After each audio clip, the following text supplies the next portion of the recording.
Welcome to the hot mess that is my life.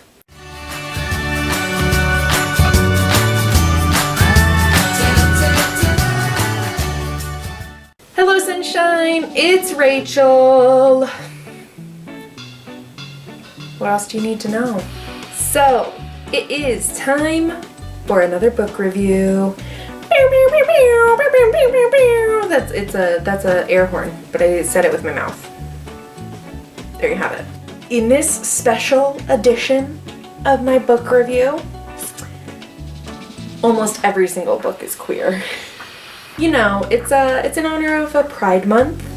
Not really. It started as an accident, and then I realized that I had read only queer books, and so then I just kept only reading queer books. I've read one book where the main character was not queer in one way or another. Or I guess I should say LGBTQIA+. But same diff, am I right? At the beginning of this, not month, I guess quarter, since my plan is to do 4 of these throughout the year. So for this quarter of the year, I was really putting a lot of effort to try to diversify the books I was reading and the authors I was reading from. I think I was, like I said, every single book was queer in one way or another, so got that down. But I definitely read more books about characters from different cultures, too. So, have that added in. Got 'em. Let's get into it. Okay. I read a lot of books in the past 3 months, to be completely honest. I'll go in chronological order, because that's the way I almost always go.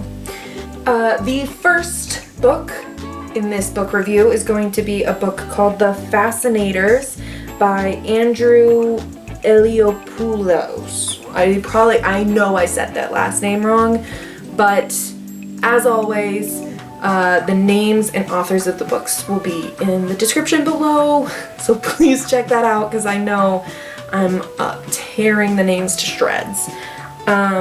Anyways, The Fascinators is a story about a group of magic users.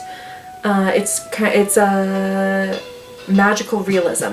I was gonna say realistic fiction, and then I was like magic. It's magical realism. So it's a group of magic users in rural Georgia, and it's about high schoolers who are in like a magic user club. They call it the Fascinators, hence the name. And basically they're going into their senior year, and there's typical high school drama, but also more dangerous, like criminal magical user elements that they have to deal with. I don't want to give too much away. The main character is gay too, so that's always great. Gotta love that, right? Yeah, so that was the first book. I gave it 4 stars because it was good. The next book I read, I'm trying to remember. I'm pretty sure the next book I read, I procrastinated putting some of the books into my book tracking account. I don't use Goodreads anymore. I use I think I talked about this in my last video, but I'm gonna hype it up every time because I love it. It's a newer book tracking website. It doesn't have an app yet. It's called the Storygraph. I like it. You can put more details in your review without having to just write a paragraph review. And also it doesn't support Amazon, which isn't Goodreads' fault necessarily, but Goodreads is owned by Amazon, and I'm trying to not support corrupt huge corporations whenever I can. So I procrastinated loading a bunch of the books into Storygraph but I'm pretty sure the next one I read was the first book in the Trials of Apollo, which is the third series in Rick Riordan's like Percy Jackson series. It's the first book in the Trials of Apollo. It's called The Hidden Oracle. This one follows Apollo, who is being punished for his actions in the series before this. And so he gets sent down to Earth as a mortal. And he has to like basically prove himself worthy to be a god again. It is pretty good, I would say. I mean, I've only read the first book at this point, and it's largely because I both love and hate Apollo as a character. I enjoy him when he's like a secondary character, and I enjoy him for being a terrible person. But when he's the main character, it's a little harder to get through. I will eventually read the last 4 books, but I kind of stalled out after the first one. I think part of it too is I read the first 10 in the Percy Jackson universe in pretty quick succession, and so now it's just taking me like I need a little bit of a breather. I will finish it, but anyways, I definitely first book didn't enjoy it as much as his other books, but I still liked it. Apollo grows on you if you find him annoying, like I do. I do think it's an interesting plot. I would recommend it. It was good. It's fine. It's good. I don't know. I feel like the first 2 series I would definitely like recommend, but I guess I feel like I need to read more of the series to say whether or not I would really recommend it. I gave the first book 3.75 stars out of 5. So there you have it. The next book that I read was, okay, so the next 3 books that I read actually are some of my favorite books I've read in a long time. I love them, but the first one I read was The House in the Cerulean Sea by T.J. Klune. This was also magical realism. It was about a man who basically worked like in social services except for magical children. In this world, there like magical creatures exist and they are discriminated against. And the children oftentimes end up in homes, like foster homes. And so he is, like I said, basically a social worker who goes and makes sure the homes are safe. But then his bosses decide they want him to go to this one house that has a lot of really dangerous magical creatures, but they're children, or like rare magical creatures who are children. And they want him to go there because like they're so dangerous, and they think that he will genuinely like not attach emotions to the kids and just be matter of fact, but they also really kind of just want him to go so that they can shut it down.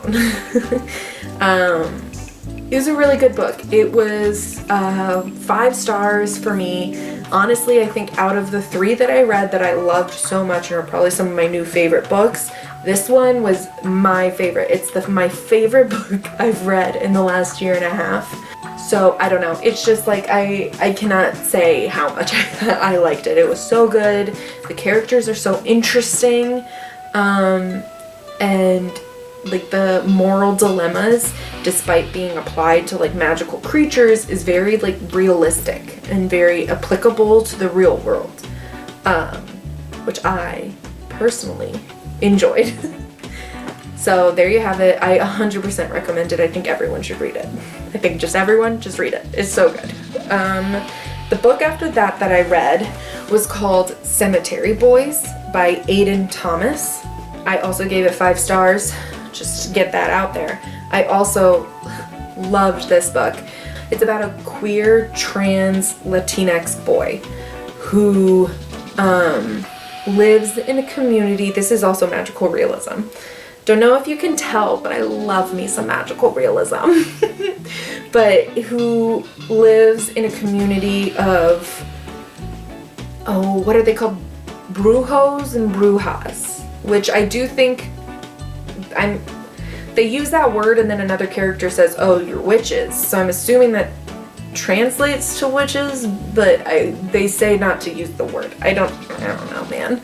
I don't know enough about the culture to not be offensive, but they're brujos and brujas, and they do magic. They can like see ghosts and things like that. And so the main character, Yadriel, is trying to prove that he should be a brujo and not a bruja. Basically trying to prove to his community that he is a man. There's gay romance and murder mystery. Anyways, I do definitely recommend Cemetery Boys. It's so good. The next book I read is called Cinderella is Dead by Kalynn Bayron. I also gave this 5 stars. It was very good. The premise of the book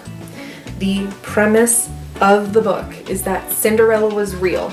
She existed 200 years ago from when the story takes place. She went to the ball, she married the prince, and then the prince made it a tradition for young women to go to balls, and they were chosen by men to be their wives. When every girl turns 16, I think it is, if I'm remembering correctly, she has to attend this ball, and if she doesn't get married at the first ball, she's shunned, and the husbands have all the power, men have all the power, women are have nothing. They can do nothing, they have no power, it's horrible, right? And the main character does not want to marry a man, right? She doesn't want to do it. She's in love with her best friend. But then she's forced to go to the ball, and she runs away and goes on this big adventure. And there's also gay romance and murder mystery. So once again, and magic. I don't know if you're getting a theme here. Anyways, Cinderella is Dead, so good, loved it so much, would recommend. The next book I read was Boyfriend Material by Alexis Hall, which was also good. It was a romance novel. It's about Luke, who is the son of a old-time rock star. That's his dad, and then his mom also made music and was famous, and so he's their child, and his dad, he doesn't really know him, but because his parents are famous, he periodically ends up in tabloids and things like that, and so he ends up in a tabloid right as his dad is making a comeback. And it gives him bad press, and so then his job is if you don't fix this, we can't continue to employ you. So then he needs a fake boyfriend to make him look more stable. So it's all about the fake relationship between him and a guy named Oliver. I liked it. I will say romance novels aren't necessarily my favorite, which is funny because a lot of times the romances, the relationships, are my favorite part of books. I did enjoy this book. It was good. I gave it 4 stars, and I would say if you like romance novels, give it a try. It was good. The next book I read was called George by Alex Gino, which is I would say middle grade maybe. Yep. Right there, middle grade. It's a middle grade book. It's about a young girl coming to terms with and telling her family and the people close to her that she is trans. It was a really good book. I gave it 4.5 stars, and it also is really good because it shows a young person coming to terms with their gender. And I think that that is important because oftentimes we see sexuality and gender as something that you only think about or talk about or deal with once you reach a certain age, and that's just not true. I mean, it's fine, like you can approach it at any age. At any age, it is something that you can come to terms with or think about or be dealing with. And I think that that's important. So anyways, George was pretty good. I would recommend it. I gave it 4.5 stars. The next book I read was the only book that, as far as I know, didn't have a queer character in it. It was a graphic novel, is Teen Titans Beast Boy. So it's a new like superhero graphic novel about the Teen Titans. It was actually the second book in the series, which I didn't realize when I picked it up. I am planning on trying to read the first, and then there's a third. So I do want to try to knock those out too. But it's by Gabriel Piccolo and Cami Garcia. So it's basically Beast Boy's origin story. And like I said, this is the only non-queer book that I read. I know, unfortunate, but it's basically like Beast Boy's origin story, which if you don't know who Beast Boy is, he's like a teen, he's like 16, and he is a superhero who can turn into different animals when he needs to, and this is basically him discovering his powers and identity stuff and all the things. I really liked it, in all honesty. I thought it was pretty good. I'm excited to read the other ones. I don't have anything else to say. I gave it 4.75 stars. Okay, the next book I read was called Butch Heroes by Rhea Brodell. This is a book, I was picking up other books that were like being held, books that were on hold for me at the library, and I saw it like being like in a display for Pride Month, and I picked it up on a whim. It's nonfiction. It's like historical. It was basically a bunch of stories about people in history who were either like women who were lesbian or some trans men, and how they lived their life. Most of them are on the record and like able to be historically recorded because they were executed for being queer. It was interesting. It wasn't my favorite just because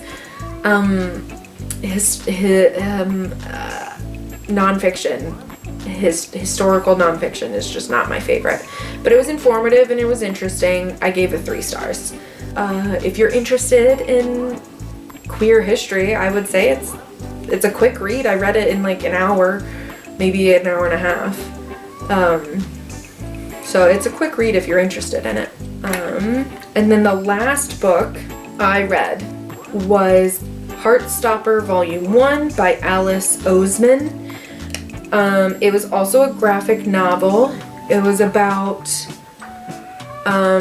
2 boys, Charlie and Nick, and it was about them meeting at school and becoming friends, and just like the beginning part of their relationship. I read at the end like some of what the author wrote like as a description, and I found out that the series Heartstopper came into existence because she wrote a different book about Charlie's older sister, and in it Charlie and Nick, I guess spoilers but not really, Charlie and Nick are in a relationship, so she wrote the Heartstopper series as kind of like a prequel to that, like how they got into a relationship. So this is the first book in that. I also am planning on trying to finish this series. But that was the last book. I gave it 4.5 stars. Alright, so there you have it. Those are the books that I read. Let me count how many. Let's see. So I read 10 books in the last 3 months. I am more than halfway through my goal, which is exciting because I am halfway through the year. Anyways, so that is my 90% queer book review. Thank you so much for watching. If you like this video, please give it a thumbs up. If you would like to see more videos like this, go ahead and click the subscribe button. And if you want to be notified every time I post a new video, go ahead and ring the notification bell. Links to my social media will be in the description below, as well as a list of all of the books and authors I read. Thank you so much for watching. I hope you have a great day. Peace, love, and buttercups.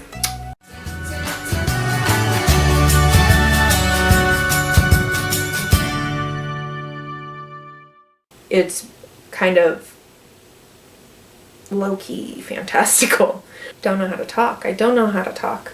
No, my name's Susie. That's Susie with a Z. It's gay time. Bye.